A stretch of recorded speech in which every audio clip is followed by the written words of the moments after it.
Hello, I'm Mrs. Gaston and I'm substituting for Miss Magoni this year. I really want her class to get off on a really good foot.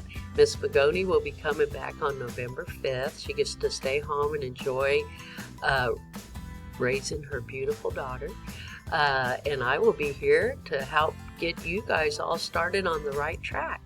I've been teaching for 40 years. I've taught special education for 10, gifted education for 10, regular education for 16, and I even got to do a special science lab right here at Neidig Elementary.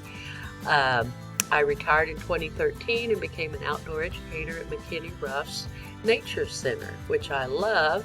I also do my own summer camps and tutor, and I work for the ACE program.